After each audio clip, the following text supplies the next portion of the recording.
तो प्रिय भक्तों, राधे राधे।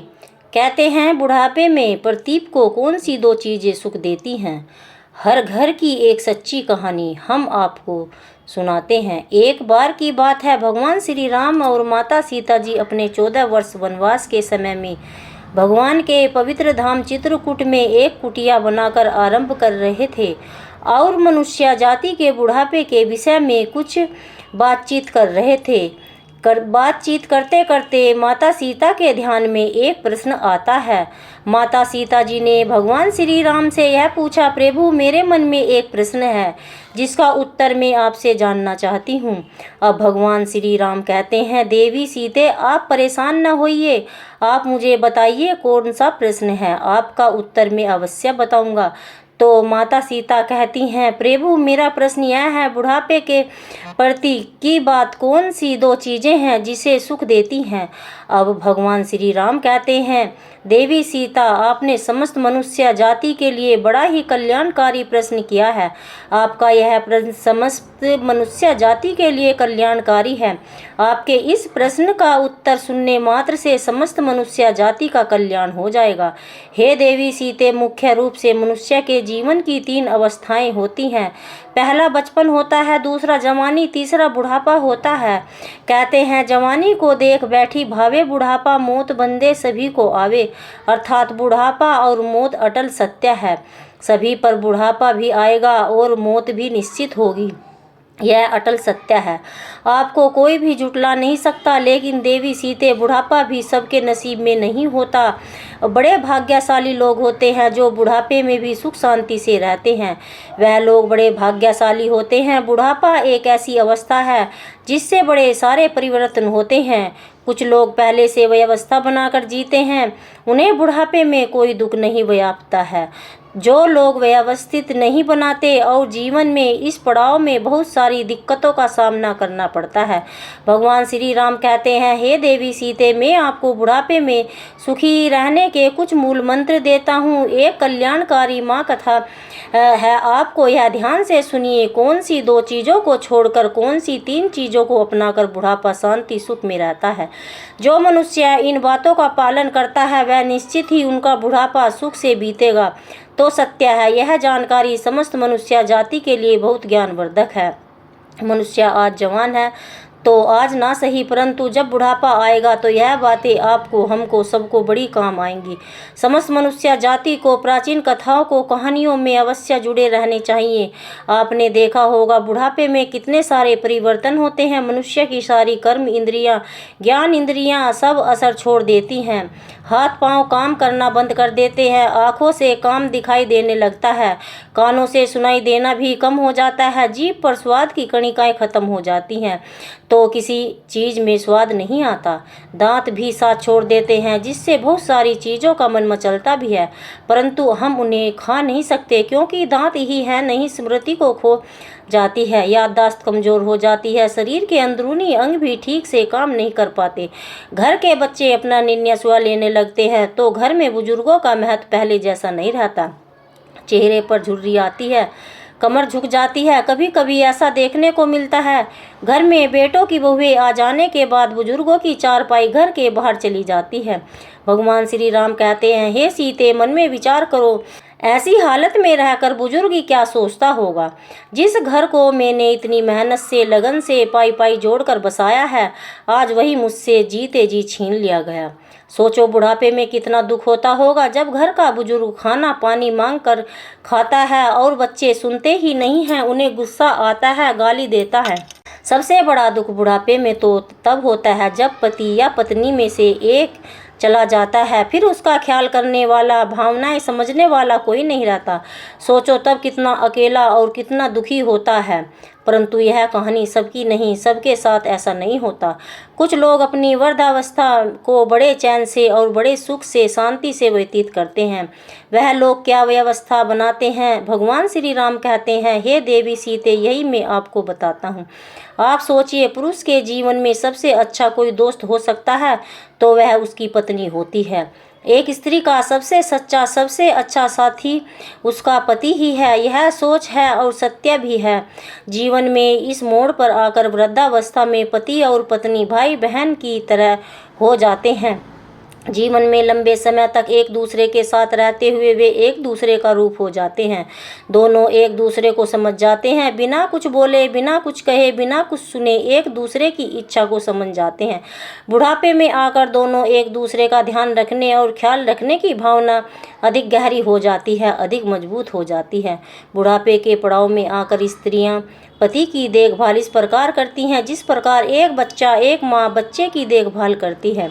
कहावत है ना, बेटा ध्यान करेगा ना बेटी ध्यान करेगी, पत्नी से बनाकर रखना वही देखभाल करेगी। भगवान श्री राम कहते हैं, हे देवी सीता, याद रखना बुढ़ापे में जब लाठी नहीं मिलेगी तो पत्नी की लाठी पति होगा और पति की लाठी पत्नी होगी। जब बुढ़ापे में चश्मा खो जाएगा तो पत्नी का चश्मा पति ही ढूंढ कर देगा और कोई आएगा ढूंढने और आपका ख्याल रखने के लिए। आपके पति पत्नी हमेशा एक दूसरे का आदर करें। यह बात बाहर वाली और बाहर वाला जब तक धन और पैसा है तब तक तुम्हारे साथ है। अंत में एक दूसरे का साथ प्रतीक दोनों को ही देना है। बुढ़ापे में मनुष्य पराधीन होता है। धीरे धीरे सब चीज़ें उनके हाथ से निकलती चली जाती हैं।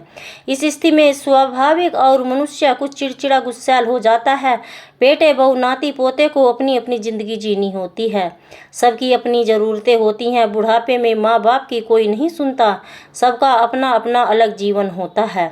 ऐसी स्थिति में कैसे सुख शांति से वृद्धावस्था को बिताए। भगवान श्री राम कहते हैं, हे देवी सीता, मैं यही आपको इस कहानी के माध्यम से बताता हूँ। कृपया कहानी को पूरा सुने। बुढ़ापे में एक व्यक्ति ऐसे ही चिड़चिड़ा था। उसके पास कुछ नहीं था, बात बात पर उसको गुस्सा आता था, जबकि उसकी पत्नी समझती थी कि इस उम्र में इतना गुस्सा करना ठीक नहीं है, परंतु वह मानता नहीं था। जरा सा नमक तेज हो गया, भोजन की थाली फेंक दी। कभी मिर्ची तेज हो गई तो खाने की थाली फेंक दी। बहुत ज़्यादा गुस्सा था उसके अंदर। इस व्यवहार से उसका पूरा परिवार परेशान था। पूरे घर में क्लेश का माहौल बना रहता था। घर के सभी लोग सत्संगी थे और महात्मा जी के सत्संग में जाते थे। तो एक दिन वह व्यक्ति बोला, इनको भी ले चल सत्संग में, हो सकता है सत्संग की कुछ बातें सुनकर इनका व्यवहार बदल जाए। तो घर वालों ने बोला, ठीक है। घर वालों की बात समझ में आ गई। वे बोले, इनके गुरुजी के पास ले जाकर चलते हैं और उनको दुख बताएंगे तो शायद वे कुछ हल निकाल दें। रोज रोज की किचकिच से तो हो सकता है मुक्ति मिल जाए, घर में कलेश खत्म हो जाए, सुख शांति आ जाए। फिर एक दिन घर वाले बड़े मुश्किल से उसे मनाकर उस वृद्ध व्यक्ति को गुरुजी के पास ले गए। तो महात्मा को तो सब पता ही था, बिना बताए ही जान जाएं। जब वह गुरुजी के पास पहुँचे तो वे जान गए, और लोग यहाँ मेरे पास क्यों आए हैं। गुरुजी देखते ही समझ गए कि घर में कलेश है, इसलिए घर में सुख शांति की तलाश में मेरे पास आए हैं। और वे यह भी जान गए कि उनके घर में कलेश का कारण क्या है। दुख से ग्रस्त परिवार जब पहुंचा तो दोपहर का समय हो चुका था। फिर से पहुंचकर गुरुजी को प्रणाम करके वही उनके पास बैठ गए। उनके सामने ही आसन पर गुरुजी अपनी कुटिया में कुछ लिखवा रहे थे, जो उनकी धर्म पत्नी का नाम था। अचानक गुरुजी की माता प्रेम से बोली, और प्रेम दीपक जलाकर लाओ, मुझे कुछ खोजना है। और जब गुरुजी दीपक लाए तो वह दुखी परिवार को बड़ा आश्चर्य हुआ। दोपहर का वक्त था, अच्छी खासी धूप है, उजाला है, तो दिया मांगने का क्या कारण है। तो उस दुखी परिवार ने सोचा, संत जी तो मूर्ख हैं या फिर पागल हैं, भला सूरज की अच्छी खासी रोशनी है और दीपक मंगा रहे हैं। यह सुनकर अजीब लगा और सभी लोग मन में ऐसा सोच रहे थे कि तब तक माताजी जलता हुआ दीपक लेकर आई। उन्होंने चुपचाप दीपक को दे दिया और अंदर चली गई। फिर सब सोचने लगे कि पत्नी भी कुछ क्या खूब है, यह नहीं पूछा कि पागल हो गए क्या, दिन है या दोपहर का समय, अच्छी खासी धूप है, उजाला है, तो दीपक क्यों मंगा रहे हैं। वह बुजुर्ग आदमी बड़ा आश्चर्य है, चकित हो गया और सोचने लगा, मैं कहाँ आ गया पागलों के बीच में। यह संत तो सचमुच बड़ा पागल है, साथ ही सबसे बड़ी पागल मूर्ख और इनकी पत्नी है। यह पागल घर में सुख शांति लाएगा, यह मेरे घर में क्लेशों को खत्म करेगा, यह मेरे बुढ़ापे को सुखी करेगा। उनके मन में अनेक सवाल बार बार उठने लगे, परंतु उसने कुछ बोला नहीं, अपने गुस्से पर बैठा रहा। तो गुरुजी ने उसके मन की बात भी जान ली। गुस्से से फनाफन रहा और हमको पागल समझ रहा है। उन्होंने यह भी जान लिया कि गुस्सा इसलिए आ रहा है कि एक भी सवाल क्यों नहीं पूछा। इस बेवकूफ़ी के लिए गुरुजी जान गए और बड़े बेपरवाह होकर दीपक की रोशनी में लिखते रहे। उस गुस्सैल बुजुर्ग से फुसफुसाते हुए अपने बच्चों से पूछा, अरे यह पागल हमारे जीवन में सुख शांति देगा, हद हो गई, चलो यहाँ से। मैं एक पल भी यहाँ नहीं रुक सकता, यहाँ से जल्दी चलो, मुझे नहीं रुकना, मुझे यह ज्ञान नहीं चाहिए।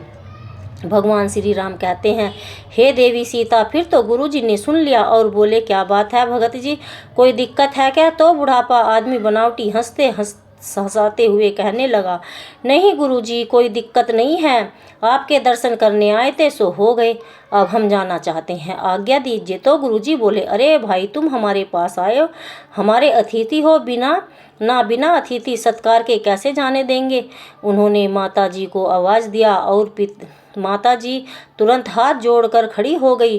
तो गुरुजी कहने लगे कि यह भक्त थोड़ा जल्दी में है, जाना चाहते हैं, जल्दी में इसे 2 गिलास दूध लेकर आओ। तो दुखी परिवार ने मना कर दिया, अरे नहीं गुरुजी, हम घर से भोजन करके आए हैं, दूध की कोई आवश्यकता नहीं है। गुरुजी बोले, आप हमारी कुटिया में पहली बार आए हैं, बिना अतिथि सत्कार के आप कैसे जाएंगे। तो बूढ़ा आदमी चुप हो गया।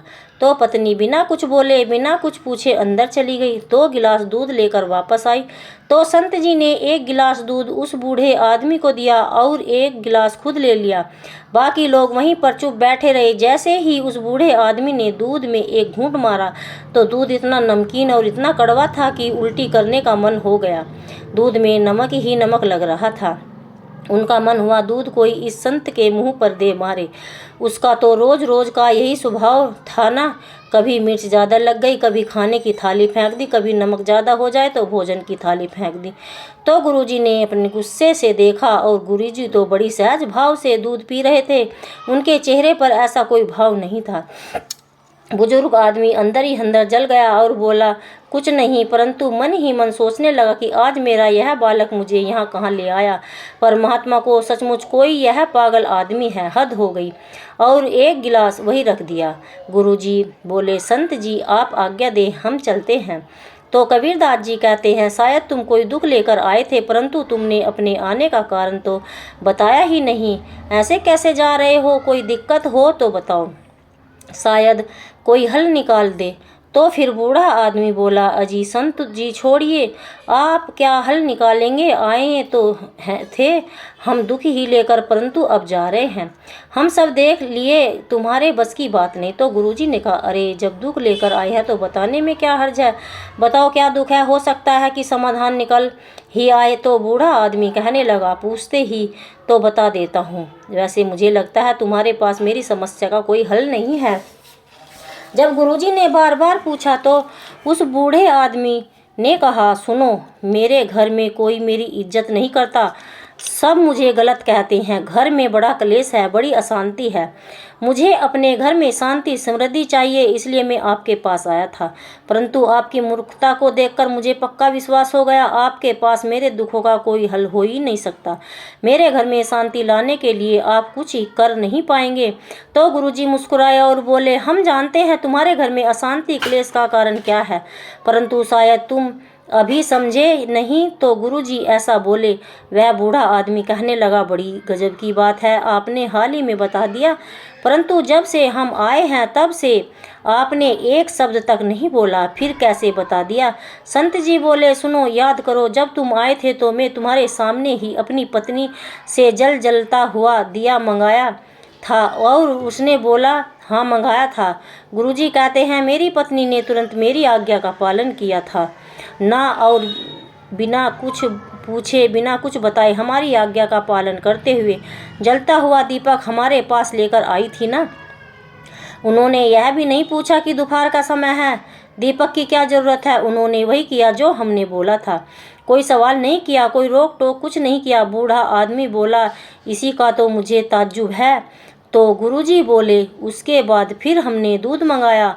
हम जानते हैं हमारी पत्नी ने शक्कर के स्थान पर दूध में बहुत सारा नमक शायद भूल से या बस में डाल दिया।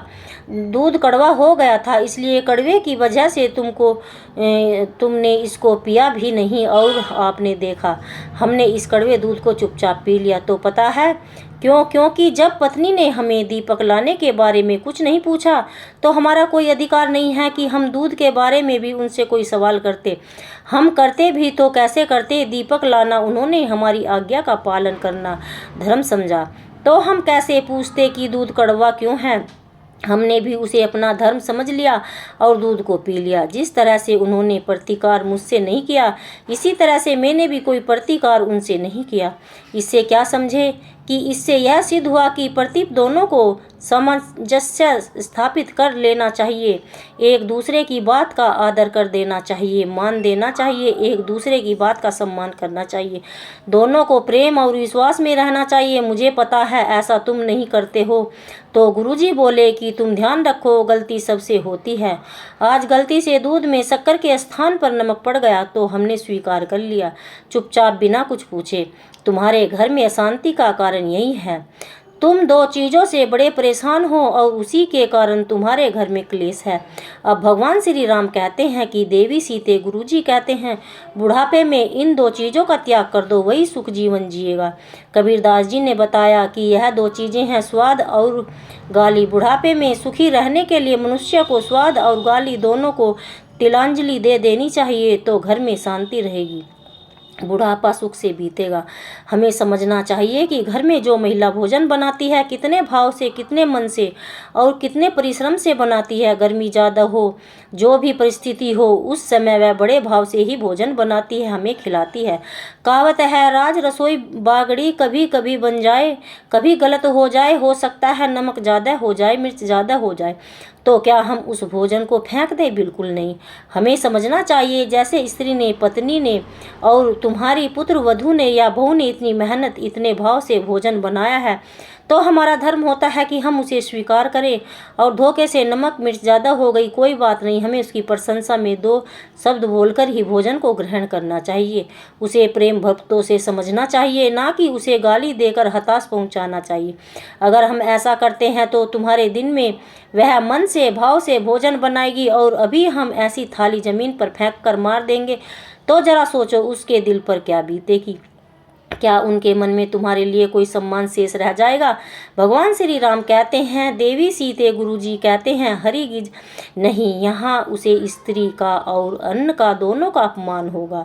हमें यह अपमान कदापि नहीं करना चाहिए। जहाँ भोजन का और स्त्री का अपमान होता है उस घर में लक्ष्मी, शांति, सुख, समृद्धि सब चली जाती है। अतः भूल कर भी ऐसा नहीं करना चाहिए, गुरुजी कहते हैं।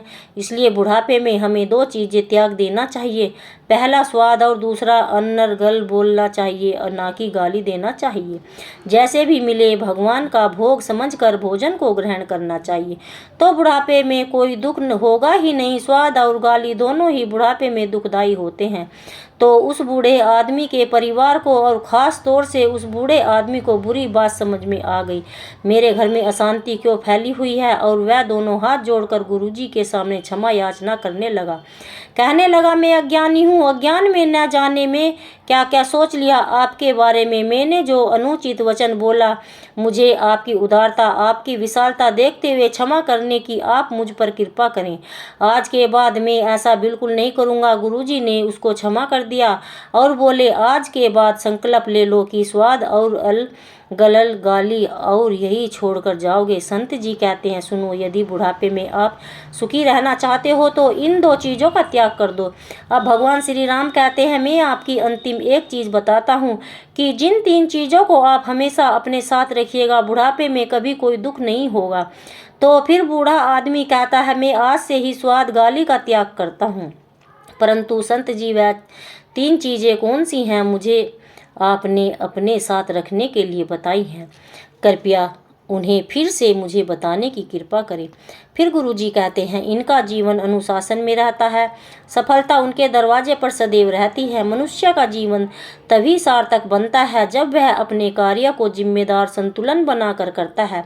बुढ़ापा जीवन का यह पड़ाव है जहाँ हर सुखी और आराम से ज़िंदगी जीने की कामना करता है। इस पड़ाव पे खुशियाँ पाने के लिए मनुष्य को बुढ़ापे तक किन किन चीज़ों का साथ नहीं छोड़ता, इसे समझना बहुत ज़रूरी है। पहली बात, धन का सदियों उपयोग हो। और धन ऐसी चीज़ है जो अपने और पराये के बीच में फ़र्क समझा देती है। जब तक आपके पास धन है तब तक रिश्ते और सब जगह आपकी पूछ आपकी इज्जत करेंगे, परंतु जब धन नहीं है तो आप अपने भी आपका साथ छोड़ देंगे। यह सुख तो बुढ़ापे में और अधिक बढ़ जाता है जब आदमी ढलती उम्र में होता है। इसलिए धन को सदा सदुपयोग करते रहना चाहिए। धन की बचत करेंगे तो बुढ़ापे में आपको किसी के सामने हाथ नहीं फैलाने पड़ेंगे। और साथ ही ध्यानपूर्वक धन पर कुंडली मारकर बैठ जाना बुढ़ापे की दुखदाई होता है। दूसरी बात, अनुशासन और अभ्यास से आत्मविश्वास से होता है। जो इंसान अपने हर काम में समय पर करने से आदी हो जाते हैं और अपनी दिनचर्या को अनुशासित ढंग से जीते हैं, उन्हें कभी किसी पर निर्भर नहीं रहना पड़ता। वह अपने हर लक्ष्य को स्वयं प्राप्त कर लेते हैं। शुरुआत से ही मनुष्य को अपने काम को सही समय सही तरीके से करने की आदत रहनी चाहिए, तो बुढ़ापे में सुख सहन नहीं करना पड़ेगा।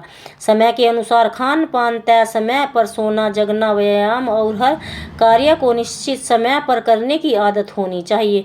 तो अच्छे स्वास्थ्य के लिए बहुत ही आवश्यक है। अनुशासन का साथ कभी नहीं छोड़ना चाहिए और सतमार्ग का सदैव चलना चाहिए। जब आप सतमार्ग पर चलेंगे तो यदि आपके घर परिवार वाले आपका साथ नहीं भी देंगे तो आपका साथ ईश्वर अवश्य देंगे।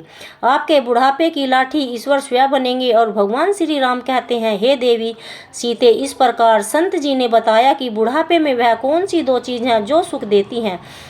भगवान श्री राम सीता माता जी से मध्यम से यह कल्याणकारी कथा को समस्त मनुष्य जाति के लिए सुनाया। प्रिय भक्तों, आपको यह कहानी कैसी लगी कमेंट बॉक्स में अवश्य बताएं और वीडियो को लाइक शेयर सब्सक्राइब करना न भूलें। जय श्री राम, जय श्री राधे राधे।